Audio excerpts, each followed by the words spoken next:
Assalamualaikum warahmatullahi wabarakatuh.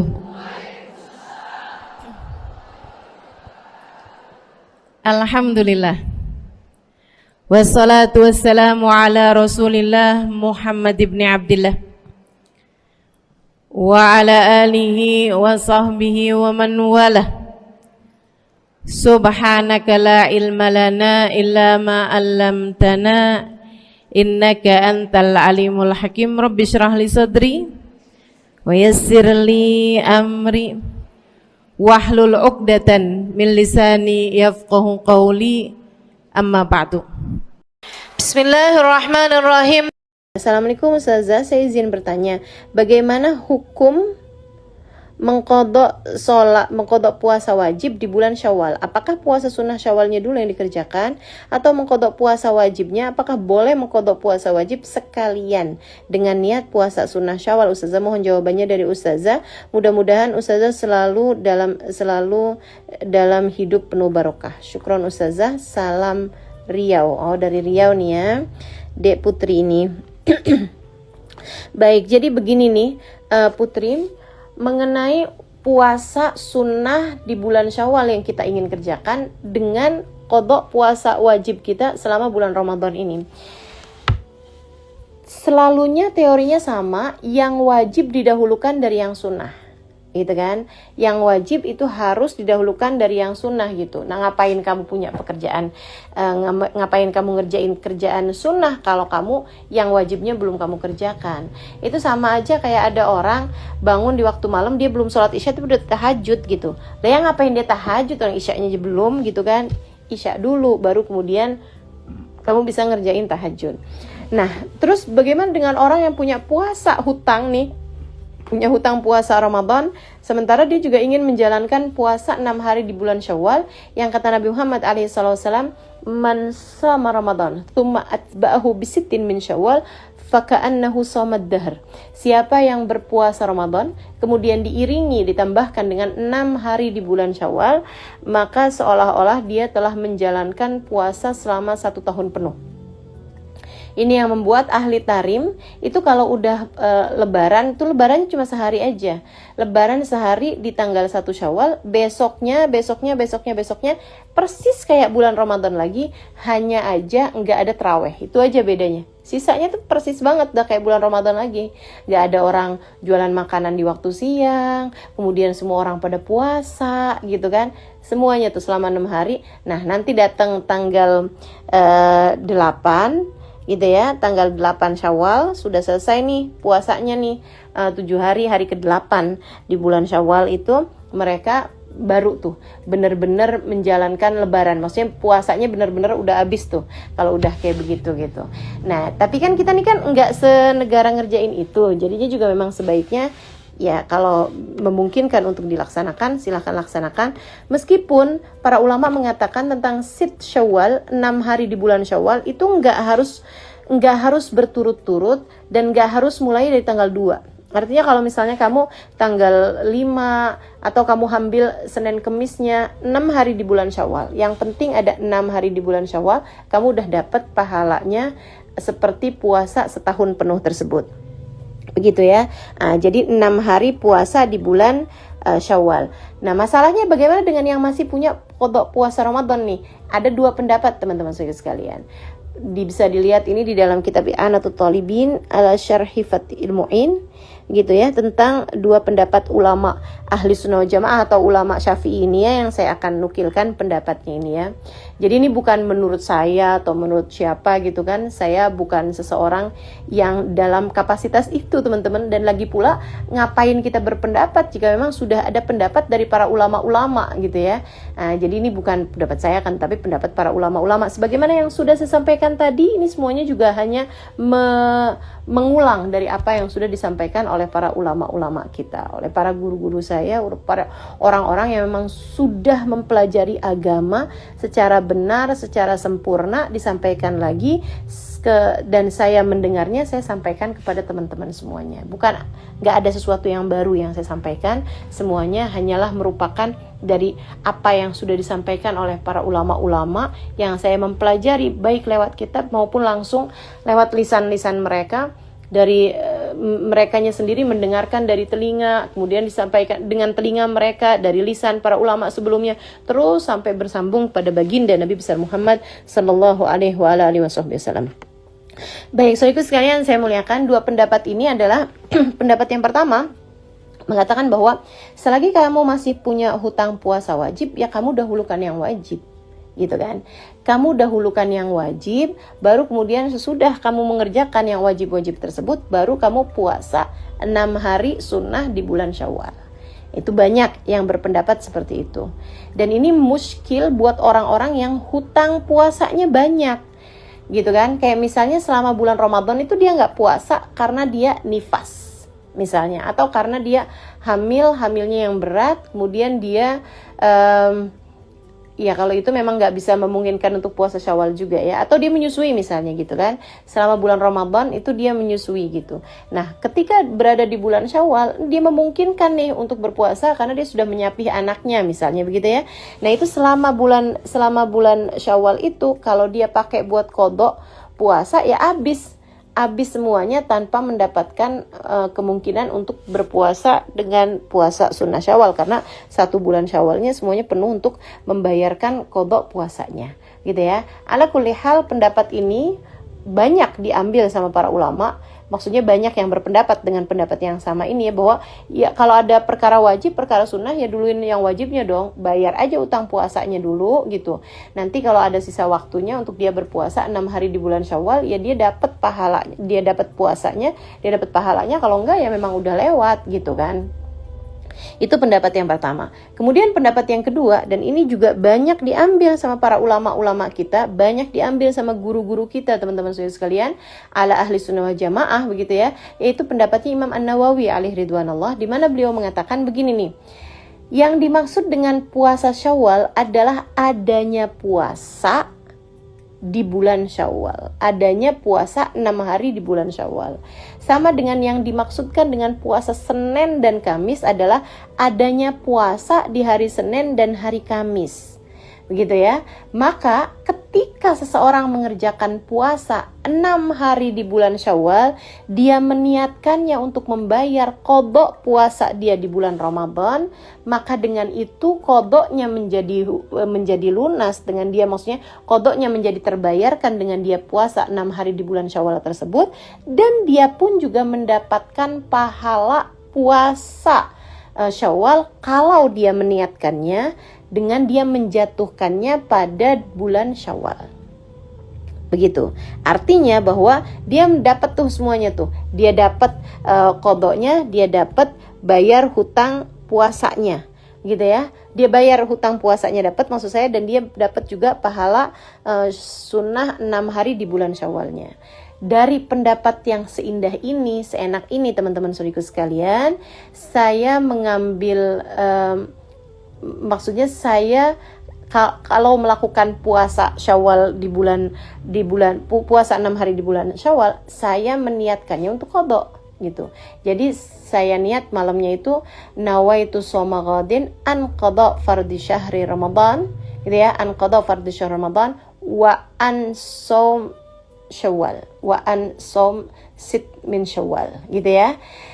Jadi saya niatkan, ya Allah saya niat puasa besok hari, atau kamu bisa pakai bahasa Indonesia, ya Allah saya niatkan puasa besok untuk puasa qadha saya, dan juga untuk 6 hari di bulan Syawal, atau untuk melaksanakan salah satu puasa dari 6 hari di bulan Syawal, seperti itu gitu. Dengan cara itu kamu dapat dua-duanya gitu ya.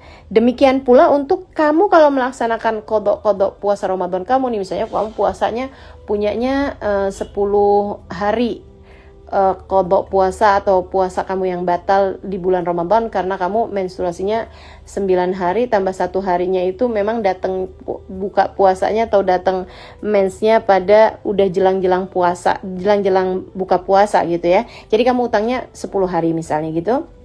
Kamu udah puasanya nih, selesai nih di bulan Syawal 6 hari misalnya.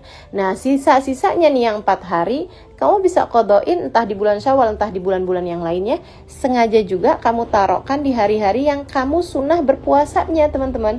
Kayak misalnya Senin, Kamis, misalnya Ayyamul Bid 13, 14, 15 misalnya gitu ya. Dengan cara seperti itu kamu dapat bayar hutang puasanya, dan kamu juga dapat puasa sunnahnya atau pahala atau fadilah puasa sunnahnya, karena kamu menjatuhkan puasa kamu tersebut pada hari-hari yang memang dimuliakan Allah Subhanahu wa taala untuk berpuasanya. Kata Nabi Ibrahim yang Allah tuliskan dalam Al-Qur'an, "Ya Allah, jangan kecewakan aku. Jangan buat aku susah pada hari di mana Engkau membangkitkan hamba-hambamu. Nanti di akhirat saat manusia dibangkitkan, ya Allah, jangan buat saya susah, jangan buat saya kecewa. Yauma la yanfa' mal wala banun." Hari yang itu loh ya Allah, hari yang tidak bermanfaat orang bawa harta, hari yang tidak bermanfaat orang bawa anak. Yang bermanfaat hanyalah orang yang datang pada Allah biqalbin salim, dengan membawa hati yang selamat. Karenanya siapapun di antaramu yang akan menuju ke akhirat, semua dari kita menuju ke akhirat. Siapapun di antaramu yang kepengen di hari akhiratnya nanti menjadi orang yang tidak susah, menjadi orang yang tidak sedih, menjadi orang yang tidak kecewa, menjadi orang yang tidak ketakutan, menjadi orang yang berhasil. Siapa di antaramu yang kepengen di hari akhiratnya nanti berbahagia, bersukacita? Siapa yang kepengen di hari akhiratnya nanti bergembira?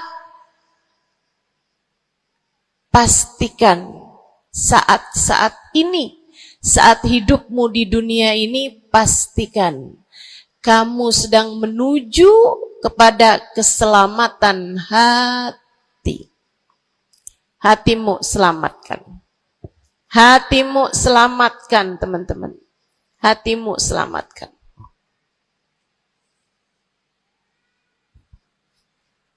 Semoga Allah karuniakan kepada kita selamatnya hati, insya Allah. Amin.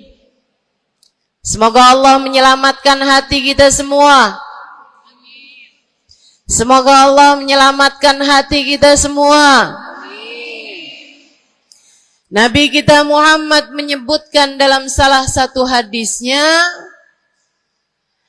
"Ala inna fil jasadi mudghah, idza salahat salahal jasad kulluh, wa idza fasadat fasadal jasad kulluh. Ala wahiyal qalbu." Kata Nabi, ketahuilah sungguhnya dalam diri manusia terdapat segumpal darah. Apabila ia bagus, ia selamat, ia bersih, selamatlah seluruh anggota tubuhnya. Apabila ia rusak, ia hancur, ia gelap, ia mati, maka hancur pulalah seluruh anggota tubuhnya. Ala wahiyal qalbu, ketahuilah segumpal darah tersebut bernama hati. Maka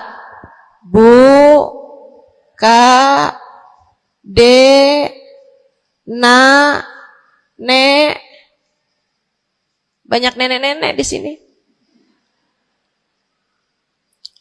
Saya sampaikan padamu pesan dari hati saya yang terdalam. Berhati-hatilah dengan hati. Yang hati-hati sama hati, apa yang ada di dalamnya? Coba silahkan kamu pikirkan nih kondisi hati saya ini kayak apa. Kita kalau badan lebih gampang ngerasainnya. Saya kalau ditanya, Ustazah lagi sakit? Iya. Sakit apanya Ustazah? Kaki. Saya bisa jawab. Tapi kalau kamu ditanya misalnya, gimana kabar hati kamu?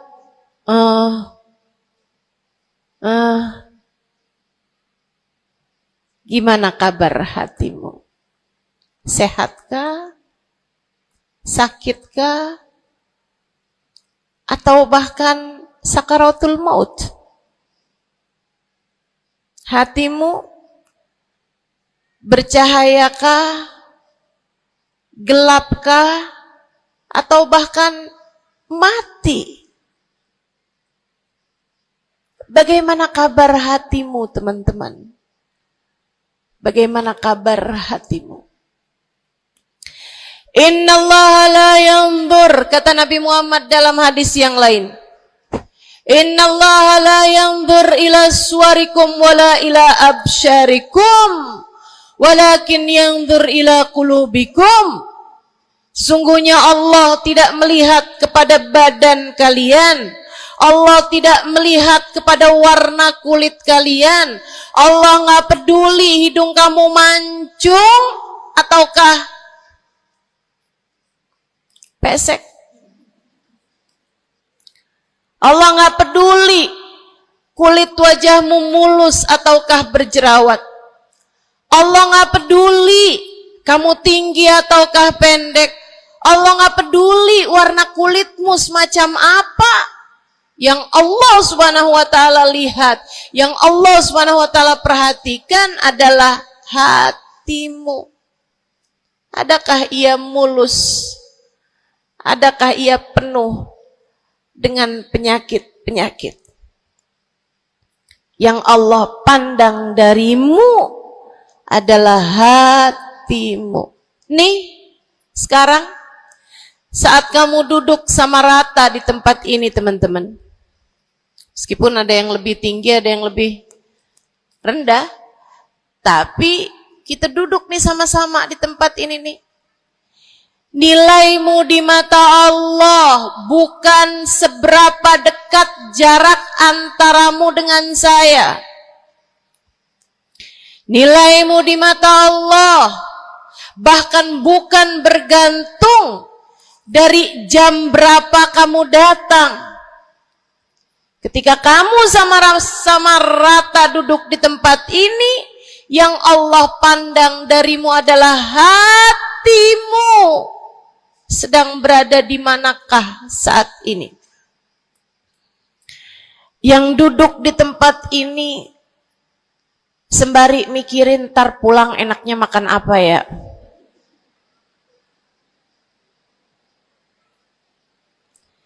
Yang duduk di tempat ini sambil mikirin, kok saya lapar ya? Iya, belum sarapan. Gara-gara buru-buru, takut nggak kedapatan tempat duduk. Gara-gara buru-buru, kepengen bisa lihat mukanya Ustazah Halimah yang viral.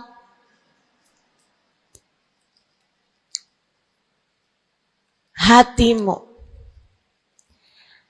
Allah melihat darimu, nilaimu di hadapan Allah. Nilaimu di hadapan Allah saat ini bukan bergantung dari seberapa awal kamu datang, bukan bergantung pada hal-hal yang lainnya, akan tetapi yang Allah lihat darimu adalah hatimu. Adakah Allah di dalamnya? Adakah Allah di dalamnya? Adakah Allah di dalamnya? Pun demikian dengan kamu saat sholat, pun demikian saat kamu sedang sedekah. Semuanya masalah hati, teman-teman. Semua masalah hati.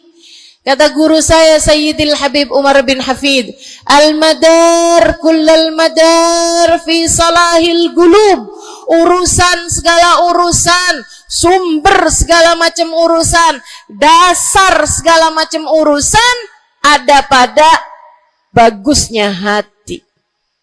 Kalau udah hatinya bagus, bagus semuanya. Kalau udah hatinya busuk, busuklah semuanya. Semoga Allah selamatkan kita dari busuknya hati.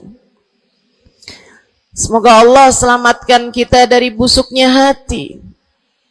Amin ya rabbal alamin. Dunia, akhirat, masalah semuanya ada pada hati. Karenanya yuk kita bahas, gimana sih caranya nyelamatin hati? Yang pertama, kalau kamu pengen tahu caranya nyelamatin hatimu, yang pertama,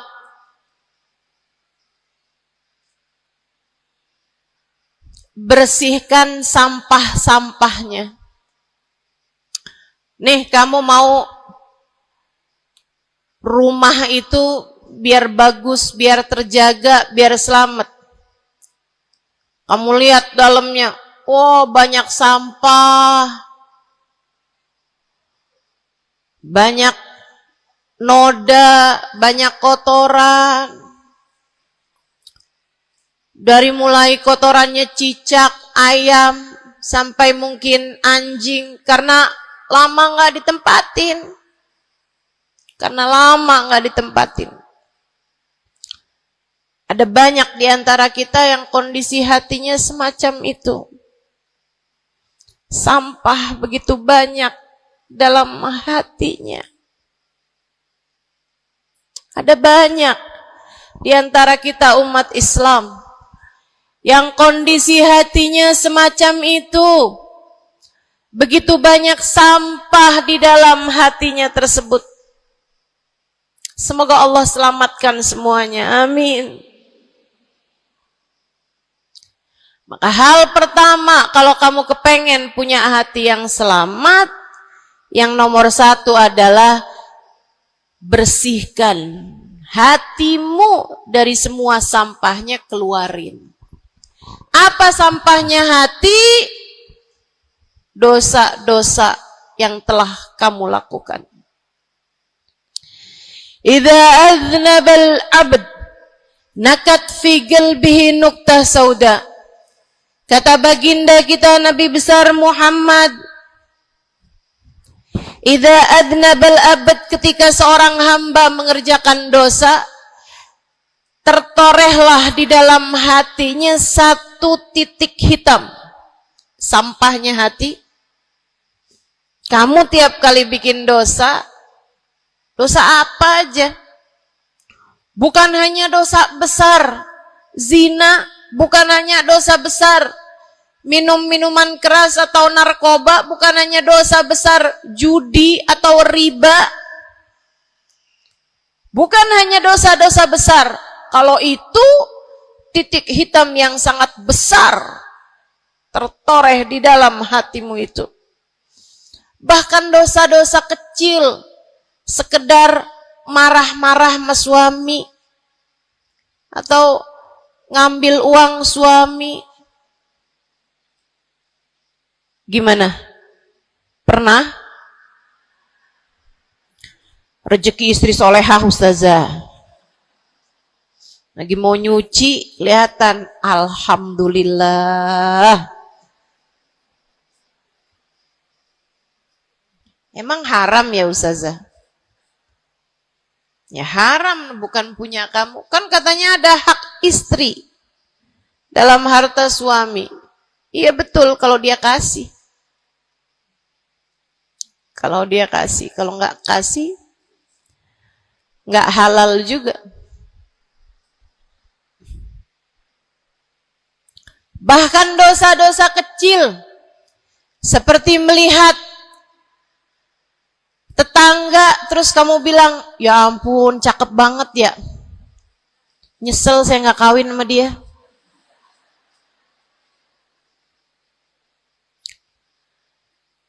Dosa. seperti memandang seseorang dengan pandangan menghina,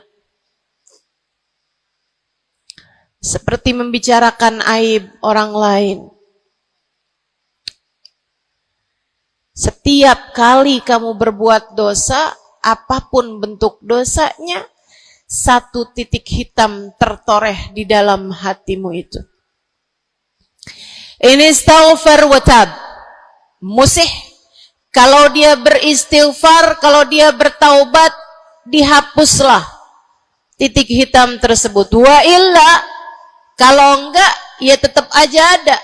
Kamu bikin dosa lagi, bikin dosa lagi, bikin dosa lagi, bikin dosa lagi.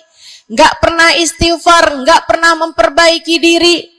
Aurat tidak kamu tutup dengan baik, sehingga akhirnya setiap kali kamu keluar dilihat oleh laki-laki yang bukan mahrammu. Satu titik hitam, satu titik hitam, satu titik hitam.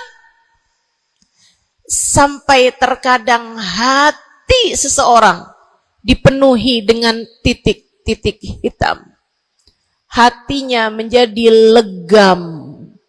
Hatinya menjadi penuh dengan titik-titik hitam. Semakin bertambah lagi, semakin bertambah lagi, jadilah karat. Jadilah karat. Kalau udah jadi karat, na'udzubillah. Ini yang Allah sebutkan di dalam Al-Quran. Kata Allah, kalla, a'udzubillahi minasyaitonirrajim, kalla, bal rana ala qulubihim bima kanu yaksibun, kalla, innahum an rabbihim yawma idin lamahjubun. Kalla, kata Allah, balran, ada ran, ada karat di dalam hati mereka, tersebab dosa yang menumpuk tanpa pernah dimohonkan ampunan. Kalla innahum an rabbihim yawma idzin lamahjubun. Orang kalau hidup bawa karat hasilnya apa? Orang kalau hidup bawa karatnya hati hasilnya apa ya Allah? Kalla innahum an rabbihim yawma idzin lamahjubun. Orang yang hatinya punya karat, pada hari tersebut ia akan terhalang dari Allah Tuhannya. Guru saya Sayyidil Habib Umar bin Hafid menyampaikan tafsir mengenai ayat ini. Kata Habib Umar bin Hafid, tidak mati dengan membawa iman. Orang yang hatinya penuh dengan karat, apabila datang ajal menjemput, iman terkeluar, tercerabut dari dalam hatinya, hingga ia pun mati, keluar dari atas muka bumi ini dengan tanpa membawa iman Islam. Dia keluar dari atas muka bumi ini bukan sebagai hamba Allah, bukan sebagai umat Nabi besar Muhammad sallallahu alaihi wa ala alihi wasallam. Dia meninggal dunia dalam keadaan su'ul khatimah. Na'udzubillah min dzalik. Jangan biarkan karat memenuhi hatimu. Jangan biarkan hatimu dosa-dosa yang telah kamu lakukan menjadi berkarat dalam hatimu itu. Saya kesian sama kamu. Nggak apa-apa. Hidup terus-terusan ngontrak, nggak apa-apa. Hidup nggak pernah punya kendaraan sendiri, nggak apa-apa. Nggak pernah punya HP yang canggih, nggak apa-apa. Saya hidup di atas muka bumi ini, nggak pernah ada yang datang melamar saya. Jadinya sampai di usia di atas 30-an tahun, saya masih menjomblo ustazah. Enggak apa-apa. Ustazah, saya udah menikah 10 tahun belum ada anak juga ustazah. Enggak apa-apa. Ustazah, suami saya kawin lagi ustazah. Enggak apa-apa.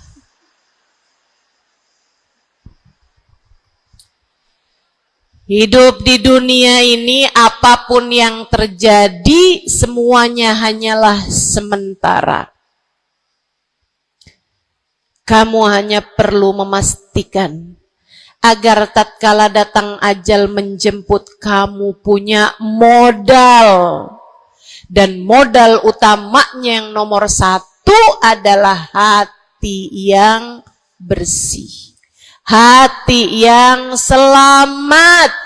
Kamu bawa pulang menghadap Allah Subhanahu wa ta'ala bigalbin salim. Kamu bawa hati yang selamat. Insya Allah. Mati nggak bawa suami nggak apa-apa. Mati nggak bawa anak nggak apa-apa. Nggak bakalan jadi pertanyaan malaikat raqib atid. Tapi mati harus dengan membawa hati yang selamat. Mudah-mudahan Allah karuniakan. Mudah-mudahan Allah karuniakan. Saudaraku sekalian yang saya muliakan, maka bersihkan sampah-sampah dalam hatimu itu.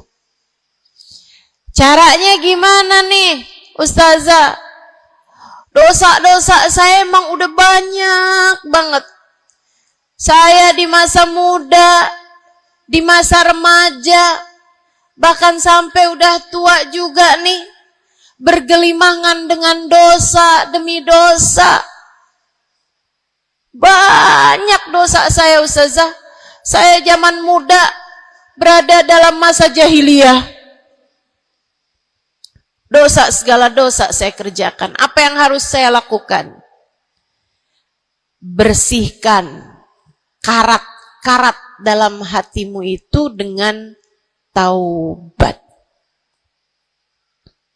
Minta ampun sama Allah. Minta ampun sama Allah. Kamu perlu nangis sama Allah.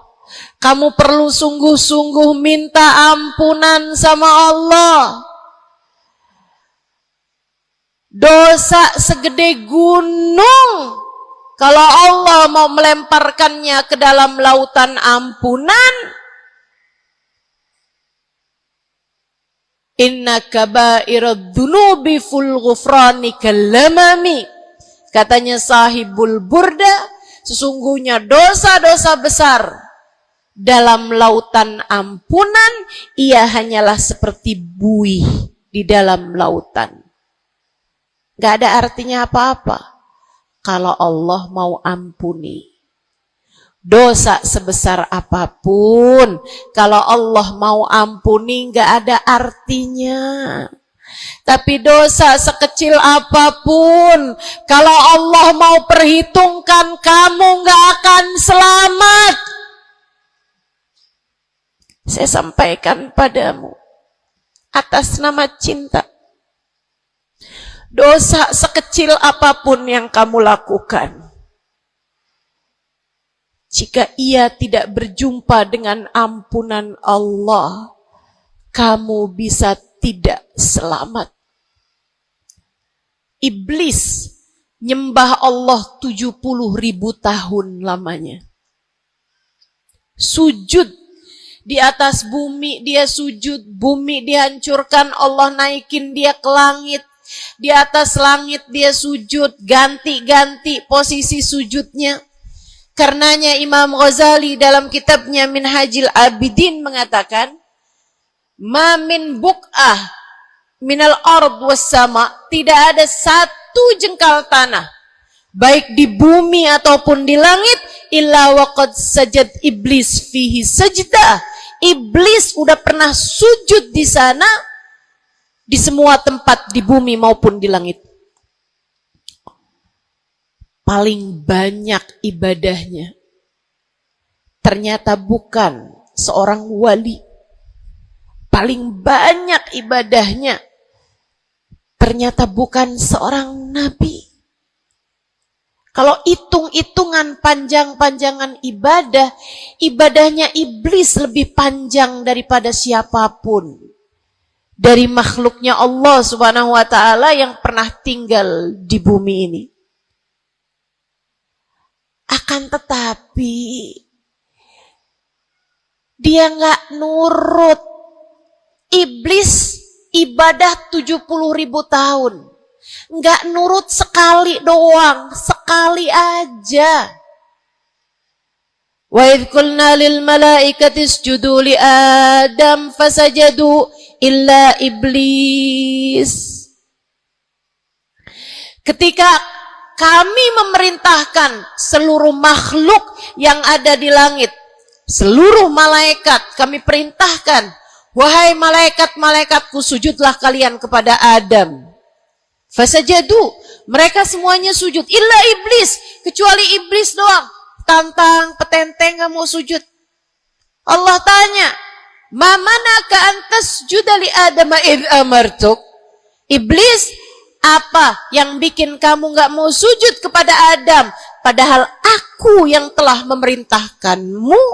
Bukankah kamu selama ini sujud di bumi, di langit untuk menyembahku? Sekarang aku perintahkan padamu untuk sujud. Kenapa kamu gak mau sujud padanya? Iblis gak bilang, ya Allah, kan perintahnya tadi malaikat. Saya kan bukan malaikat ya Allah. Gak gitu. Gak gitu. Saudariku sekalian yang saya muliakan, bahkan iblis gak bilang, males ya Allah saya sujud, lagi bisulan, misal. Enggak gitu juga. Makanya orang yang meninggalkan taat karena malas, karena bodoh misalnya, itu lebih dimaklumi teman-teman daripada yang kayak iblis ini nih. Ketika ditanya apa yang membuatmu gak mau sujud, wahai iblis, kepada Adam, iblis dengan pongahnya, dengan sombongnya mengatakan, ana khairun minhu, saya lebih baik daripada Adam. Khalaqtani min nar wa khalaqtahu min tin. Saya berasal dari api, sementara Adam berasal dari tanah. Tanah diinjak-injak ya Allah, sementara api begitu hebatnya. Fahbit minha fa innaka rajim. Kata Allah, kita yang taat sama dosa sama-sama baik.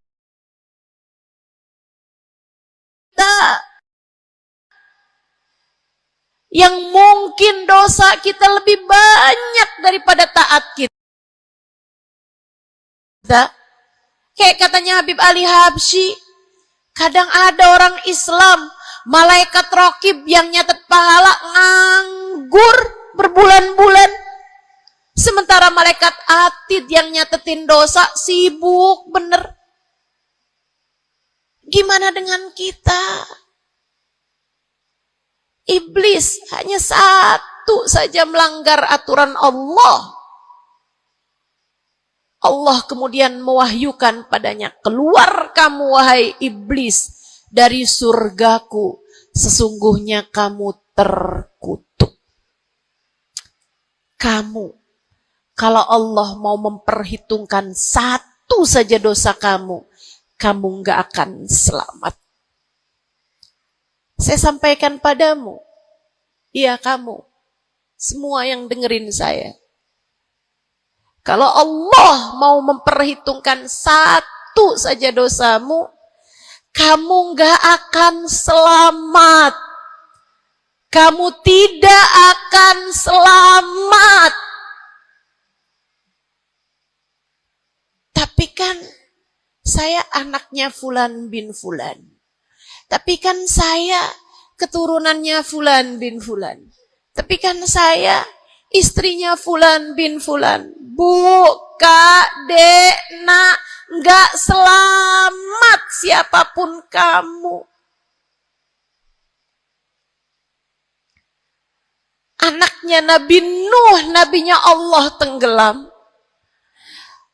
Pamannya Nabi Muhammad, paman baginda kita Nabi besar Muhammad, Abu Lahab, Allah tuliskan kehancurannya, kecelakaannya, kebinasaannya di dalam Al-Quran. Mau siapa yang kamu andalkan? Tapi kan saya udah banyak bikin taat, saya tiap malam bangun tahajud.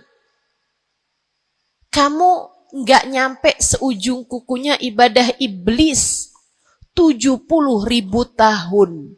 70.000 tahun. Sujud pada Allah SWT di tiap jengkal tanah. Nih tanah yang sekarang kita jejak ini pernah dibikin sujud sama iblis. Waktu iblis tinggal di atas muka bumi ini.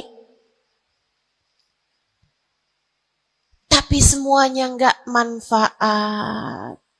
Kalau Allah mau memperhitungkan satu saja dosa hambanya, ia tidak akan selamat. Sebab Allah hanya mau menerima hati yang tidak ada sampah di dalamnya. Sebab hanya berkenan menerima hati yang tidak ada noda-noda di dalamnya. Sampah hatimu bersihkan. Dosa-dosamu taubati. Mintalah ampun kepada Allah. Mintalah ampun kepada Allah. Bangunlah di waktu malam, mandilah dengan mandi taubat. Saat-saat mandimu kamu bilang dalam hatimu, ya Allah, sebagaimana air membersihkanku dari segala kotoran-kotoran di badanku, ya Allah, bersihkanlah dosa-dosaku dengan hujan ampunanmu. Kemudian sholatlah 2 rakaat, 4 rakaat, sholat taubat. Kemudian sesudahnya, mulailah kamu ingat dosa-dosamu. Mulailah kamu ingat dosa-dosamu. Dari sejak kamu balik sampai sekarang ini. Betapa ia telah menggunung. Betapa ia telah melumuri dirimu itu. Betapa ia telah menjadikan dirimu kotor. Kemudian ingatlah nikmat yang telah Allah SWT berikan, bahwa bersama dengan banyaknya dosa-dosamu, ia tak henti-henti memberikan kepadamu kenikmatan demi kenikmatan. Bahwa meski matamu berulang-ulang kau pandang yang haram dengannya, Allah masih membiarkan matamu dapat melihat. Betapa meskipun telingamu berulang-ulang kamu pakai untuk mendengarkan aib-aib orang, nyatanya sampai sekarang telingamu masih dapat mendengar. Betapa lisanmu, berapa banyak hati tersakiti dari lisanmu itu. Mertuamu kamu sakiti. Suamimu kamu sakiti. Anakmu bahkan kamu sakiti. Bodoh banget sih jadi anak. Astagfirullah. Kamu kok bandel banget sih, mama nyesel punya anak kayak kamu. Astagfirullah.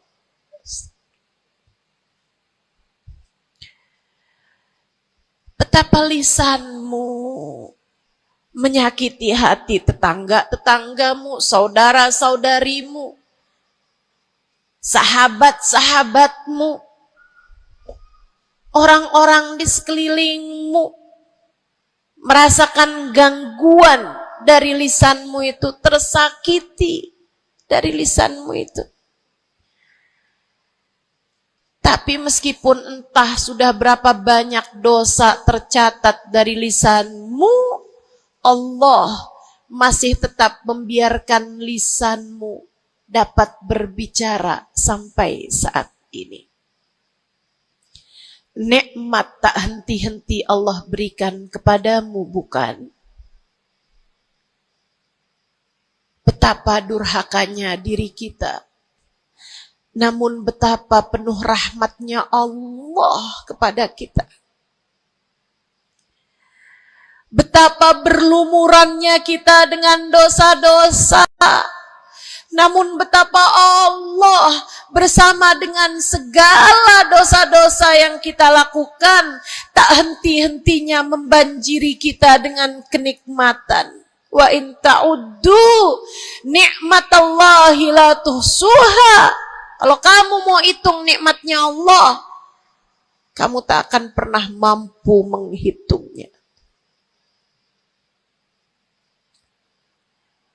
Sesudah kamu ingat-ingat dosamu, kamu ingat nikmat Allah kepadamu,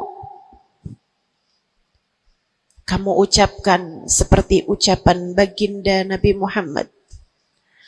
Allahumma anta rabbi la ilaha illa anta khalaqtani wa ana abduka wa ana ala ahdika wa wa'dika mastata'tu a'udzu bika min syarri ma sana'tu abu'u laka bi ni'matika 'alayya wa abu'u bi dhanbi faghfirli fa innahu la yaghfiru dzunuba illa anta.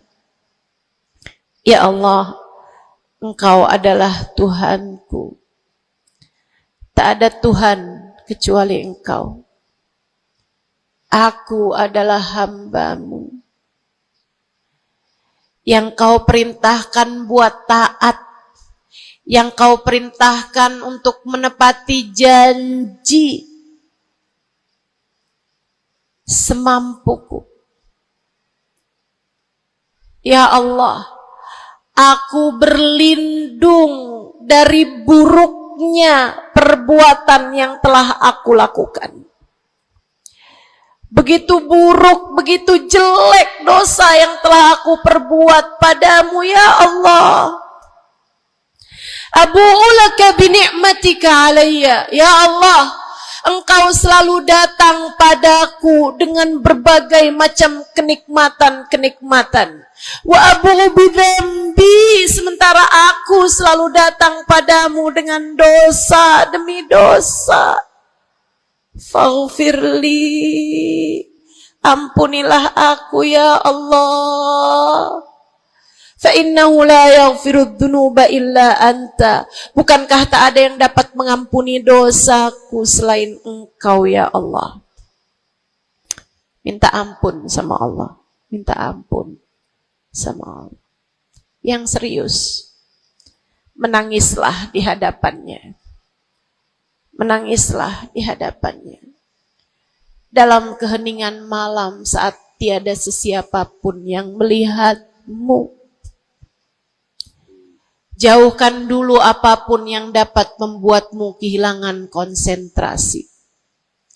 Jangan lagi khusyuk-khusyuk begitu tiba-tiba kedengaran suara Shopee.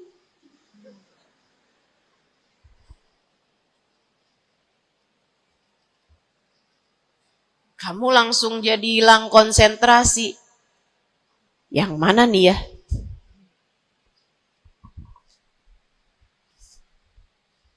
Bismillah. Kalau kamu pengen punya hati yang selamat, nomor 1 adalah taubat. Taubatan nasuha. Taubat yang sungguh-sungguh. Nyesel telah berbuat dosa. Meninggalkan dosa-dosa tersebut. Berjanji untuk tidak mengulanginya lagi.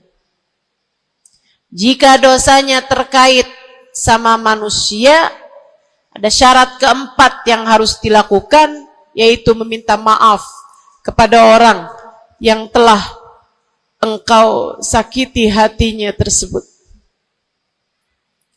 Yang kamu habis bikin dosa sama dia, minta maaf. Mudah-mudahan Allah SWT ampuni dosa-dosa kita. Amin. Semoga Allah ampuni dosa-dosa kita. Amin. Ketika ada seorang ulama ditanya, "Ya Syekh, wahai Syekh, kalau saya nih punya banyak hajat nih, punya banyak permintaan, tapi waktunya sempit buat doa. Doa apa yang seharusnya saya panjatkan?" Misalnya nih, lagi sebentar nih bisa kepegang Hajar Aswad, lagi sebentar nih bisa ada di depan Ka'bah, lagi sebentar nih bisa ada di dekat makam Nabi Muhammad sallallahu alaihi wasallam. Sesudah kita ucap salam kepada baginda Nabi, ini apa nih yang harus saya minta kepada Allah? Hajat saya banyak, sementara waktu saya sempit buat doanya. Apa yang harus saya mintakan? Apa sebaik-baik hajat yang perlu kita mintakan di saat tidak banyak waktu untuk memintanya kepada Allah? Syekh tersebut menjawab, "Is'alil maghfirah." Mintalah ampunan dari Allah. Sebab bagaimana mungkin kamu meminta hajat-hajat yang lain sementara kamu masih belum berada dalam pandangan rahmatnya Allah. Kamu masih terusir dari pintunya. Kamu udah minta-minta. Nih kayak istri lagi minggat sama suaminya, kemudian dia WhatsApp, "Tolong dong transferin saya." Lah balik dulu. Baru minta. Tiap kita ngerjain dosa adalah tiap langkahan kita menjauh dari Allah Subhanahu wa ta'ala. Tiap kali kamu mengerjakan dosa adalah langkahan-langkahanmu menjauh dari Allah Subhanahu wa ta'ala. Karenanya mendekat dulu, masuk dulu, Allah bukain pintu dulu, baru deh silahkan minta yang lainnya. Kalau sempit waktumu, mintalah ampunan dari Allah Subhanahu wa ta'ala. Ini kan kerjaan kita nih suka salah-salah kalau doa. Giliran lagi ada hujan nih, wah doa mustajab, langsung, "Ya Allah jodoh ya Allah. Yang cakep, yang ganteng, yang kaya, yang setia, yang soleh." Banyak bener. Padahal kalau ngelihat dirinya kagak ada pantes-pantesnya. Kalau kamu pengen jodoh yang soleh, solehahkan dulu dirimu itu.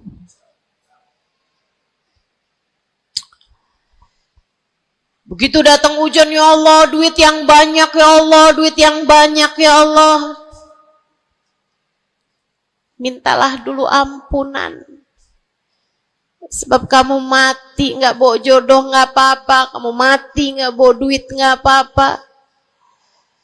Tapi kita mati harus bawa ampunan Allah Subhanahu wa ta'ala.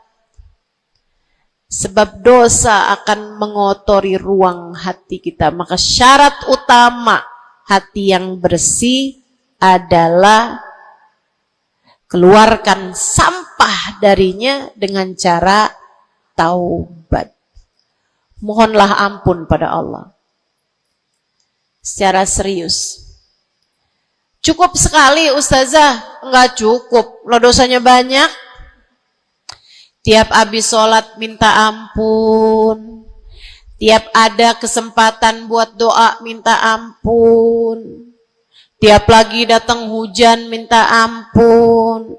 Tiap lagi ziarah ke makam Nabi, ke makam wali minta ampun sama Allah. Tiap lagi datang orang soleh, katanya doa sambil memandang wajah orang soleh yang mustajab.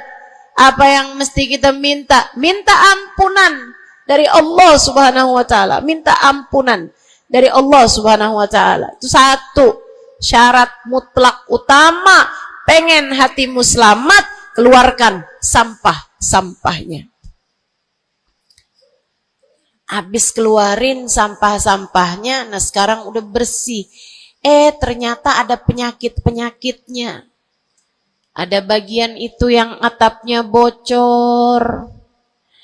Ada airnya yang tersumbat. Penyakitnya rumah. Bukan begitu?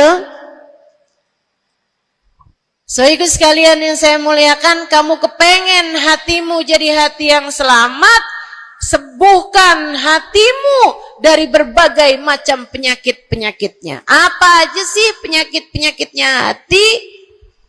Banyak. Imam Ghazali menyebutkannya dalam kitab Ihya Ulumuddin. Sampai jadi satu kitab yang tebal membahas mengenai hal-hal yang buruk yang ada dalam hati manusia. Pembahasan panjang, nggak akan keburu waktunya buat bahas panjang itu.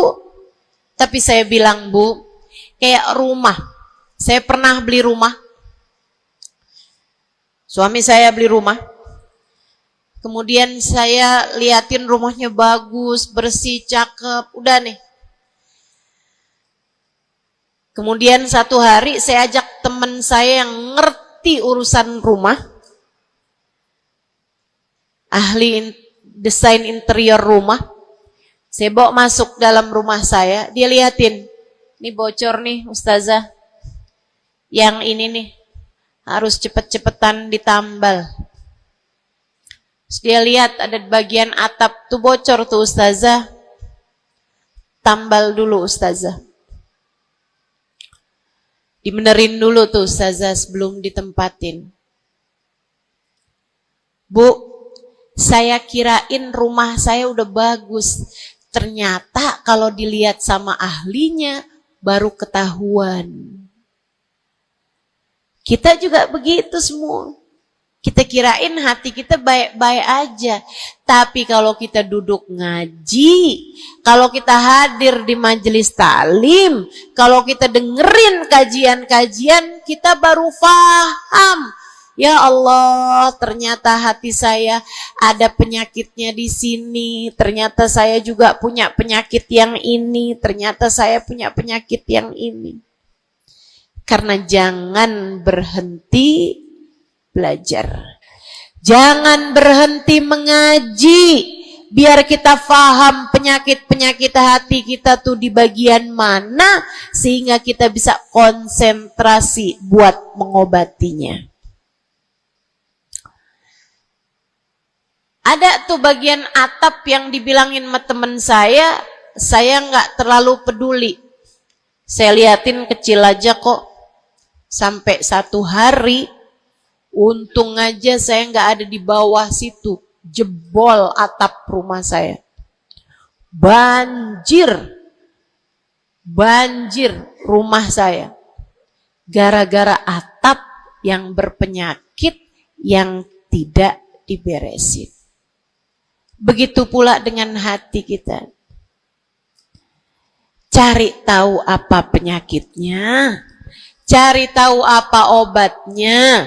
Dengan kamu duduk mengaji. Ini bukan urusan sejam, 2 jam dipelajari. Kemudian semuanya benar. Ini adalah PR seumur hidup kita. Buat sehatin hati kita. buat bagusin hati kita, buat bersihin hati kita. Penyakit hati paling berbahaya namanya kesombongan. Dan Bu, Kak, Dek, Nak, siapa di antara kita yang selamat darinya? Apa itu sombong, wahai Rasulullah? Kata seorang sahabat, sebab saya senang pakai baju bagus. Saya Rasulullah senang makan enak, senang pakai baju bagus. Saya sombong kalau gitu, wahai Rasul. Enggak, bukan itu yang namanya sombong. Kamu punya baju bagus, pakai. Jangan punya baju bagus, saya kalau pakai ini kelihatannya sombong. Ya udah dah, saya pakai yang rombeng-rombeng aja. Punya baju bagus tapi daster udah robek, itu aja yang dipakai. Tanya sama suaminya, kok kamu pakai baju yang ini sih, ini kan robek nih. Enak, adem. Adem yang lihat, adem yang make, gerah yang lihat. Bukan itu yang namanya kesombongan. Saya punya uang, saya bisa beli mobil yang bagus, tapi saya nggak mau beli, saya takut sombong. Bukan itu yang namanya kesombongan. Saya punya uang, bisa bangun rumah buat tamu-tamu. Ulama-ulama kalau datang bisa tinggal di rumah saya. Tapi saya nggak mau, kayak gitu ntar saya sombong. Bukan itu yang namanya kesombongan. Sombong, kata Nabi Muhammad, batarul haq wa ghamtun nas. Sombong adalah menolak kebenaran dan menghina orang lain, merasa diri lebih baik daripada orang lain. Itu yang namanya sombong. Merasa diri lebih baik dari orang lain. Merasa diri lebih baik dari orang lain. Sering banget ini kan kita kan? Betul? Dulu-dulu belum pakai jilbab.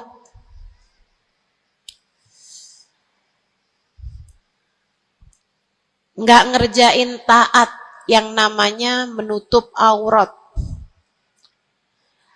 Habis itu kemudian pergi majelis, hadir kajian pakai jilbab, rapi banget. Bahkan tumpuk-tumpuk. Ustadzanya pakai jilbab 1 lapis, dia pakai 3 lapis. Tapi dia ngelihat orang-orang yang belum pakai jilbab, ya ampun, belum dapat hidayah, sian. Saya rasanya kepengen buat bisikin sama dia, Mbak, Israel udah deket. Boleh gak sih Ustazah, saya bisikin di telinganya, malaikat penjaga neraka kirim salam. Astagfirullah. Dulu kamu berbuat dosa dengan membuka auratmu, kini kamu berbuat dosa dengan dosa kesombongan. Itu namanya bukan taubat. Itu namanya bukan hijrah. Itu namanya pindah dosa. Dari satu dosa membuka aurat menjadi dosa kesombongan. Dan bisa jadi di hadapan Allah dosa kesombongan lebih besar nilainya daripada dosa membuka aurat. Bisa jadi. Bisa jadi. Para ulama mengatakan, rubba maksiatin aurathat dhulla ahabbu ilallah min ta'atin aurathat kibra. Terkadang kemaksiatan yang melahirkan rasa rendah diri di hadapan Allah lebih Allah sukai daripada ketaatan yang melahirkan kesombongan. Hati-hati. Hati-hati sama hati. Jangan biarkan kesombongan merusak hidupmu. Jangan. Ada banyak para istri yang merasa dirinya lebih mulia daripada suaminya. Banyak. Hati-hati, hati-hati. Saya belajar dari umi saya. Meninggal dunia 2 tahun yang lalu. Belum sampai hampir 2 tahun. Saudariku sekalian yang saya muliakan, saya sering bilang sama umi saya, Mi, maafin saya ya Mi ya. Umi saya bilang, Nak, maafin Umi ya. Umi punya salah sama kamu nggak kurang daripada salah kamu sama Umi. Umi punya dosa sama kamu pasti lebih banyak daripada dosa kamu sama Umi.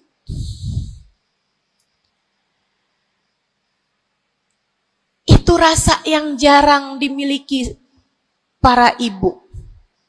Seringnya ibu tuh merasa selalu lebih baik daripada anaknya. Seringnya ibu tuh merasa dia nggak punya salah, dia nggak punya dosa. Yang punya dosa banyak tuh anaknya kepada dirinya, bukan begitu? Ayo minta maaf dulu sama ibu. Ayo minta maaf dulu. Kan seringnya bilang gitu sama anak-anak kita. Kamu tuh nak, ibu ini adalah ibumu, surgamu berada di bawah telapak kakiku. Waduh. Betul, al-jannah tahta aqdamil ummahat. Tapi ucapan kamu yang semacam itu kesombongan. Yakin bakal masuk surga? Yakin? Yakin bakal masuk surga, Bu? Para ibu yang suka bilang surgamu anakku berada di bawah telapak kaki ibumu, yakin kamu bakal masuk surga? Allah nggak pernah wajib memasukkanmu ke dalam surga, Bu.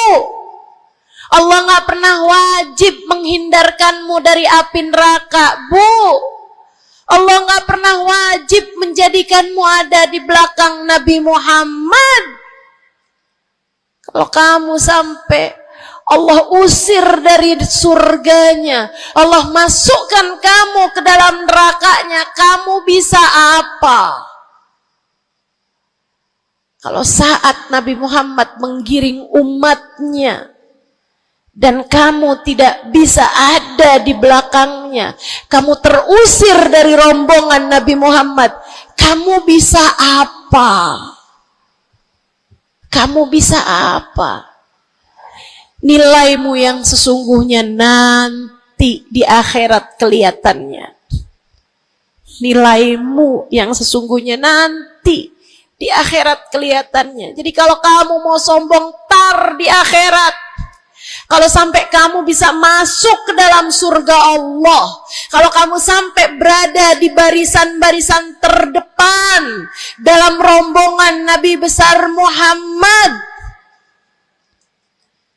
kalau kamu bisa makan dari buah-buahan surga, kalau kamu ada saat kamu mengucap salam kepada baginda Nabi Muhammad, matamu bisa memandang indah wajahnya, telingamu bisa mendengar indah suaranya, lisanmu bisa mengucapkan salam langsung di hadapannya, silahkan membusungkan dada pada saat itu. Silahkan mau ngerasa diri kamu lebih baik daripada ahli-ahli neraka, silahkan. Tapi sekarang keadaannya belum tentu. Bagaimana jika seseorang yang kamu memandang dirimu lebih baik darinya, ternyata ia melenggang masuk ke dalam surga, sementara kamu Allah jerumuskan ke dalam api neraka? Keadaannya belum jelas, keadaannya belum tentu. Jangan pernah merasa diri lebih baik daripada siapapun. Jangan pernah merasa diri lebih baik daripada siapapun. hatimu, benerin rusak-rusaknya, penyakit-penyakitnya. Ada penyakit berbahaya namanya hasud. Ada penyakit berbahaya namanya hasud. Apa itu hasud?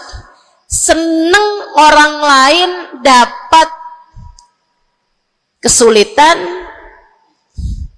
seneng kalau orang lain dapat kemalangan, kesusahan, susah hati kalau orang lain dapat kesenangan. Tuh, seneng orang lain susah, susah orang lain seneng. Itu namanya hasud. Ada tetangga naikin rumah, bangun rumah, dia naik darahnya. Ada orang tetangganya yang sebelah kiri beli mobil, dia pun diangkut pakai mobil ambulan. Busuk bener hatinya. Dimakan sama sifat namanya sifat hasud. Nggak seneng lihat orang lain seneng. Kalau orang lain dapat kesusahan, seneng bener. Si ibu itu kemarin habis tabrakan. Pantas aja dia tabrakan. Kamu tahu kan, si ibu yang itu tuh suka ngerebut laki orang. Ngerebut suami orang jelek, teman-teman, jelek. Jelek. Tapi kamu ngomongin orang juga perbuatan yang jelek, sama jeleknya. Yuk belajar buat jangan punya sifat hasud. Dia kok bikin pengajian besar, pengajian kita harus lebih besar. Urusannya apa? Bukankah majelis itu adalah dakwah mengajak orang kepada Allah? Hatimu jagain, hatimu jagain, hatimu jagain. Ada yang bisa begitu, alhamdulillah. Ada ustazah yang lebih pandai darimu, alhamdulillah. Minta doa, ambil ilmunya. Bukan malah dihasutin. Hati-hati, hati-hati. Jangan sampai hasutmu membawamu kepada terusir dari rahmatnya Allah. Kayak Bal'am bin Ba'ur. Ada zamannya Nabi Musa, teman-teman sekalian. Namanya Bal'am bin Ba'ur. Ilmunya tinggi. Sampai kabarnya jamaahnya juga banyak. Semua orang dengerin kajiannya. Ini saya serem nih. Ini saya serem nih. So ikut sekalian nih, ngeri banget nih. Ini buat orang kayak saya nih, ngeri banget nih pembahasan ini nih. Ada orang berilmu, pinter banget, namanya Bal'am bin Ba'ur, zamannya Nabi Allah Musa. Jamaahnya banyak, kalau dia hadir kajian, wow, semua orang di kampungnya hadir semuanya. Imam Ghazali cerita, dia sampai-sampai dari berilmunya, ilmunya tingginya Allah kasih sama dia ilmu yang tinggi. Kalau dia ada dapat pertanyaan yang dia nggak tahu jawabannya, dia doa bisa lihat jawabannya langsung dari Lauhil Mahfuz. Kurang pinter apa? Kurang berilmu apa? Kurang hebat apa? Kurang dekat apa sama Allah? Kamu jadi ustazah, berapa banyak ilmumu? Kamu jadi seorang pendakwah, berapa banyak ilmumu? Kamu yang dianggap sebagai ulama, berapa banyak ilmumu? Merunduk Saudariku sekalian yang saya muliakan, si Bal'am bin Ba'ur, kabarnya sampai para malaikat turun ikut serta mencatat pelajaran-pelajaran yang dia berikan. Yang ngaji sampai bukan cuman orang, bukan cuman jin ikut ngaji, sampai malaikat-malaikat Allah ikut ngaji. Kurang apa hebatnya? Tapi Allah hancurkan Bal'am karena sifat hasud. Nabi Allah Musa datang ke kampungnya Bal'am bin Ba'ur. Jamaahnya Bal'am bin Ba'ur semua datang kepada Nabi Musa. Nabinya Allah, tentu saja semua datang. Semuanya datang kepada Nabi Musa. Semua minta doa kepada Nabi Musa. Semua berharap berkah dari Nabi Musa sebagai seorang nabinya Allah Subhanahu wa taala, Jalla Jalaluhu wa ta'ala azamatuh. Yang biasa hadir di majelisnya Bal'am kepengen istiqomah, kepengen rutinannya nggak terganggu, jadi dia tetap bikin rutinan walaupun ada Nabi Allah Musa alaihissalam. Jamaahnya dikit yang hadir. Mulai nih orang-orang yang berpenyakit datanglah kepada Bal'am bin Ba'ur. Rupanya Bal'am bin seorang nabinya Allah. Dia nggak lihat Nabi Musa sebagai seorang yang diberi kelebihan lebih banyak daripada dirinya karena diwahyukan wahyu kepadanya. Bal'am bin Ba'ur termakan sifat hasud.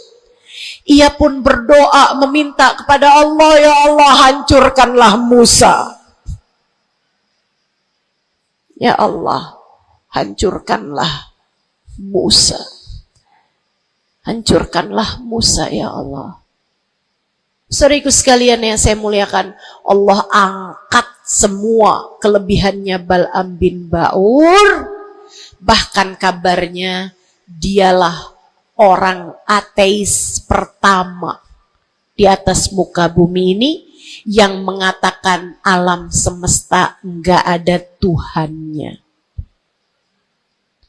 Ngeri. Allah cabut bahkan iman dari dalam hatinya Bal'am bin Ba'ur. Iman Allah cabut.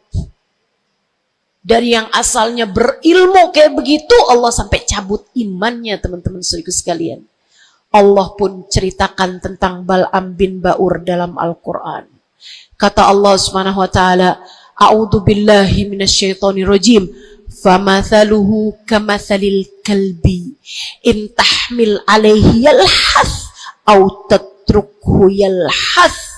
Perumpamaannya Bal'am bin Ba'ur seperti anjing. Kalau kamu angkat, dia menjulur-julurkan lidahnya. Kalau kamu tinggalkan, dia pun juga tetap menjulur-julurkan lidahnya. Dianjing-anjingin, bukan sama orang, sama Allah Subhanahu wa ta'ala. Lihat betapa Allah Subhanahu wa ta'ala kalau murka sama seseorang nggak tanggung-tanggung. Siapapun kamu, kalau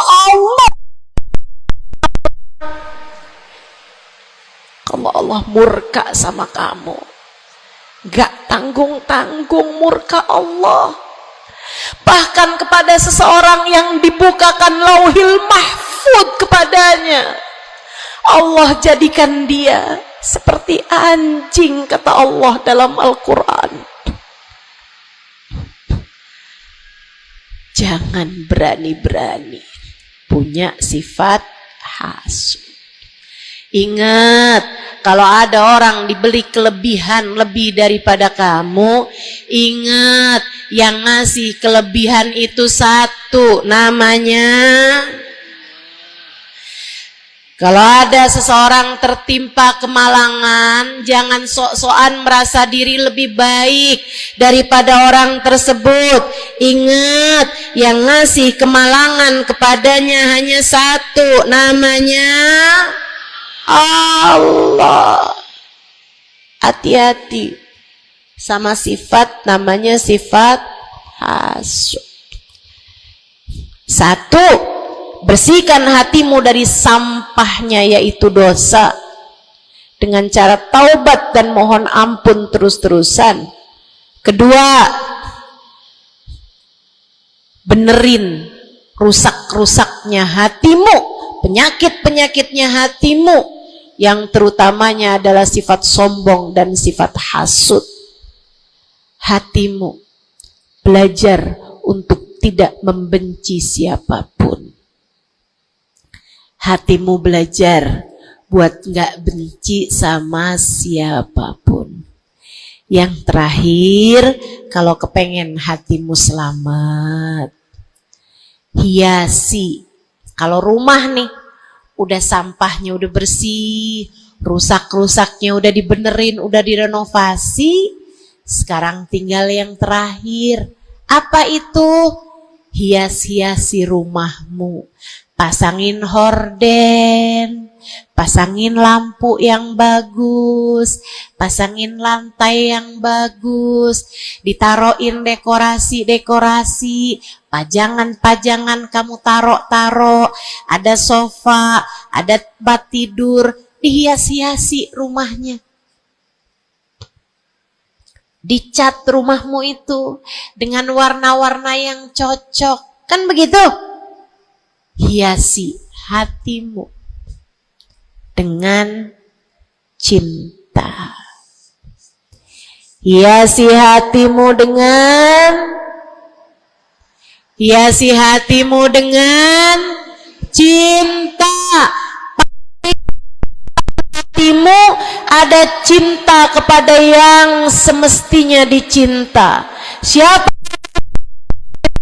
Nomor satu Allah, nomor dua, nomor tiga, cintai apapun dan siapapun pada cintanya Allah dan Rasulnya. Cintai ulama karena mereka adalah pewaris para nabi. Cintai habaib dan syaraif karena mereka adalah orang-orang yang punya nasab sambung sama baginda Nabi besar Muhammad sallallahu alaihi wasallam. Cintai keluarga Nabi Muhammad, cintai para istri-istri Nabi Muhammad, cintai para sahabat-sahabat Nabi Muhammad, terutamanya al-khulafaur rasyidin, sadatina Abi Bakar wa Umar wa Uthman wa Ali. Cintai para sahabat Nabi Muhammad, cintai para ulama-ulama kita di sepanjang zaman, cintai Imam Syafi'i, Imam Maliki, Imam Hambali, Imam Hanafi. Cintai para ulama-ulama kita dari atas sampai kepada ulama-ulama kita yang sekarang ada. Cintai siapapun yang bawa Nabi Muhammad, bawa Allah, yang bikin kamu jadi kenal Allah, kenal Nabi Muhammad. Cintai. Pada cinta mereka terdapat cintanya Allah. Cintai anak-anak yatim sebab mereka dicintai sama Nabi Muhammad. Cintai orang-orang fakir karena mereka dicintai sama Nabi Muhammad. Cintai suamimu sebab kalau kamu cintai suamimu ya, bukan suami orang. Punya suami nggak dicintai, suami orang dia cintai. Astaghfirullah. Cintai suamimu, Bu, sebab dalam cintamu kepadanya mendekatkanmu kepada cintanya Nabi Muhammad, mendekatkanmu kepada cintanya Allah. Kamu sayangi, kamu hormati, kamu muliakan suamimu, Allah ridho kepadamu, Nabi Muhammad sayang kepadamu. Cintai orang tuamu sebab Allah memesankan kepada kita untuk cinta kepada orang tua kita. Cintai anak-anakmu sebab mereka umatnya Nabi Muhammad. Mereka umatnya Nabi Muhammad. Nabi Muhammad sangat sayang sama umatnya yang masih kecil-kecil. Nabi Muhammad sangat sayang sama umatnya yang masih belia, masih remaja. Mereka disayangi sama Nabi Muhammad, maka kamu pun harus sayang sama mereka.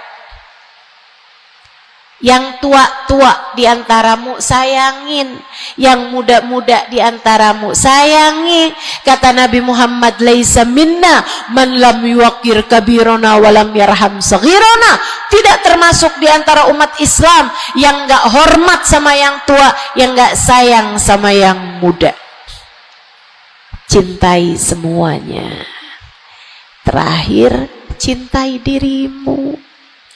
Sebab kamu umat Nabi Muhammad. Cintai dirimu, sebab kamu hambanya Allah. Jangan merasa diri nggak berharga. Dirimu berharga. Dirimu layak masuk surga kalau kamu taat sama Allah. Jangan menganggap diri nggak ada artinya. Jangan. Kamu berarti sebab ada kalimat paling tinggi di dalam hatimu. Bunyinya kalimat La ilaha illallah Muhammad Rasulullah. Kamu berharga, saudariku sekalian. Kamu berharga. Jangan mau menghinakan dirimu dengan kemaksiatan. Jangan mau menghinakan dirimu dengan merebut suami orang. Jangan mau menghinakan dirimu dengan berharap uang. Kemudian kamu meminta-minta kepada orang. Kamu mengemis-ngemis kepada orang. Kamu umat Nabi Muhammad. Kamu hamba Allah Subhanahu wa ta'ala. Kalimat indah ada di dalam hatimu. Jangan hinakan dirimu itu. Mari terhormat, jalanin sholat, jangan pernah tinggal. Mari terhormat, tutup auratmu, jangan dibuka-buka. Mari terhormat, cintai dirimu, bangun di waktu malam, sholat malam, angkat tangan, minta kepada Allah. Mari terhormat, baca sholawat sebelum tidur. Wahai Rasulullah, saya adalah umatmu, berharap akan dapat masuk surga di belakangmu ya Rasulullah. Mari cintai dirimu sebagai hamba Allah, sebagai umat Nabi Muhammad. Insya Allah. 3 hal itu jika kamu lakukan, bersihkan hati dari dosa-dosa, sembuhkan penyakitnya hati yang ada dalam dirimu. Kemudian yang terakhirnya, hiasi hatimu dengan cinta dan kasih sayang kepada siapapun yang ada di atas muka bumi ini. Sayangi aja semuanya, cintai aja semuanya, sebab dalam cinta kepada semuanya terdapat cintanya Allah dan Rasulnya.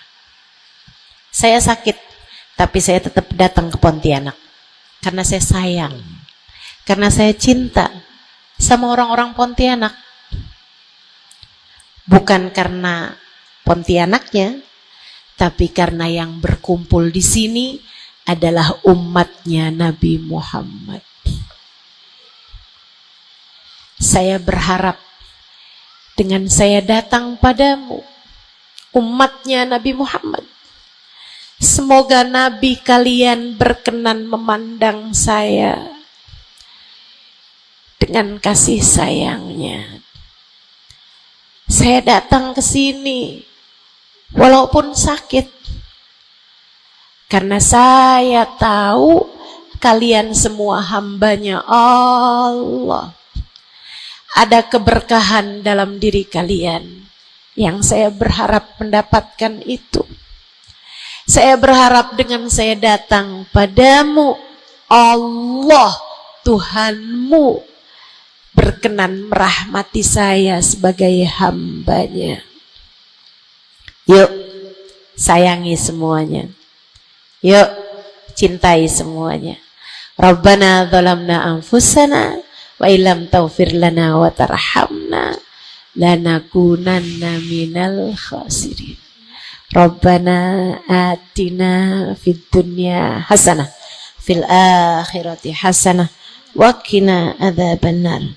Bifadli subhana rabbika rabbil izzati amma yasifun wassalamun alal mursalin walhamdulillahi rabbil alamin. Assalamualaikum warahmatullahi wabarakatuh.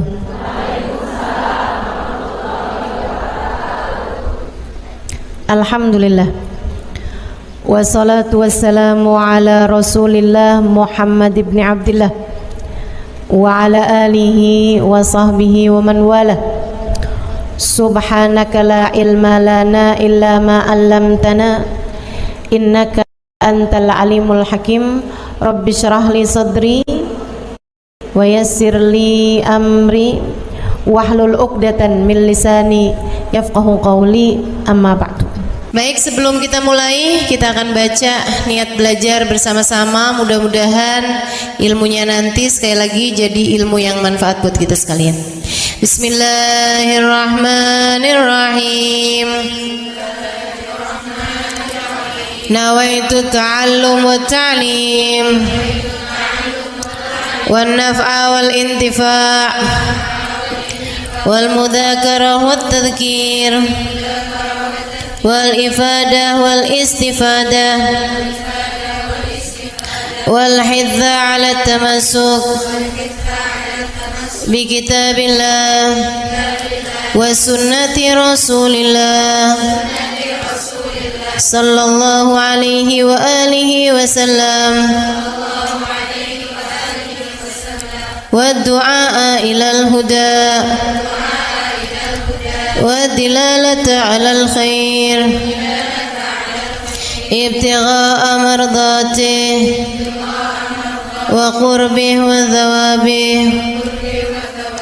وحسن الخاتمة مع اللطف والعافية وصلاح العاقبة برحمتك يا أرحم الراحمين. La hadratin Nabi Muhammad sallallahu alaihi wasallam wa alihi washabihi azwaji wa dzurriyyati wa ahli baiti wasallim jamil anbiya wal mursalin wal ulul ajma'in anna Allah yaghfiruhum wa yarhamuhum wa ya'li darajatihim fil jannah wa yanfa'una barakatihim wa asrarihim wa anwarihim wa ulumihim wa nafaatihim fid din wa dunya wal akhirah. Al-Fatihah, baca bersama-sama. A'udzu billahi minasy syaithanir rajim. Bismillahirrahmanirrahim. Alhamdulillahi rabbil alamin. Ar-Rahmanir Rahim. Maliki yaumiddin. Iyyaka na'budu wa iyyaka nasta'in. Ihdinas siratal mustaqim. Siratal ladzina an'amta 'alaihim ghairil maghdubi 'alaihim waladdallin. Amin. Taqabbalallah minna wa minkum, taqabbal ya karim. Warraghbah fid dunya, sementara rakus ambisi terhadap dunia, tukathirul ham, bikin banyak sumpah, wal hazan, dan bikin banyak kesedihan. Bikin sedih badan kita, bikin sedih hati kita, bikin sumpek dan bikin akhirnya jadi berpenyakit ya badan kita ini. Ar-raghbah fid dunya. Wal batalah, sementara batalah, kalau di situ diartiin apa batalah? Nganggur ya, benar. Cuman bahasa yang enak apa ya? Tugasil galba, lalai dari Allah, maksudnya ya nggak kepengen dunia juga, nggak kepengen akhirat juga gitu, kayak gabut. Anak zaman sekarang bahasanya gabut ya. Gabut itu apa sih sebenarnya? Nggak ada kerjaan gitu kan. Itu kayak ada singkatan nggak butuh gitu kali ya dari itu ya. Nggak ngapa-ngapain gitu, pengangguran aja gitu, nggak jelas. Wal batalah tuh terlena, nganggur gitu kan, tidur mulu gitu, luntang lantung. Ada orang luntang lantung gitu kan, dibilang luntang lantung, dibilang lantung luntang. Tugasul galba, bikin keras hati, bikin keras hati. Nganggur tuh penyakit bahaya, memang bahaya. Wa qala alaihi salatu wassalam, dan bersabda pula baginda Nabi besar Muhammad, naja awwalu hadhihi al-umma bizuhdi wal yaqin. Awal umat ini terselamatkan dengan zuhud wal yakin, dan dengan keyakinan yang kuat. Wa sayahlik akhiruha bil hirsi wa tulil amal, dan akan hancur akhirnya umat ini, akan hancur disebabkan hirs, ambisi terhadap dunia, wa tulil amal, dan panjang angan-angan. Wa ma warada minal ayati wal akhbar wal athar fi dammi dunya wa dammil muhibbina laha warraghibina fiha wa dammil hirsi 'alaiha kharijun anil hasr. Dan apa yang warid, apa yang datang dari ayat, hadis, athar itu yang disampaikan oleh Nabi maupun para ulama, fi dammid dunya, dalam celaknya dunia, maksudnya mengenai betapa buruknya dunia, betapa buruknya orang-orang yang mencintai dunia, betapa buruknya orang yang ambisi terhadap dunia, dan mil hirs 'alaiha, betapa buruknya orang yang rakus terhadap dunia.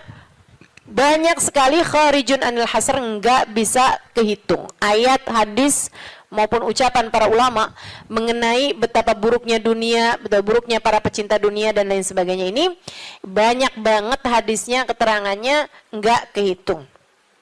Watasani fil ulama, dan karangan-karangan para ulama rahmatullahi alaihim, semoga rahmat Allah senantiasa tercurah kepada mereka, minas salaf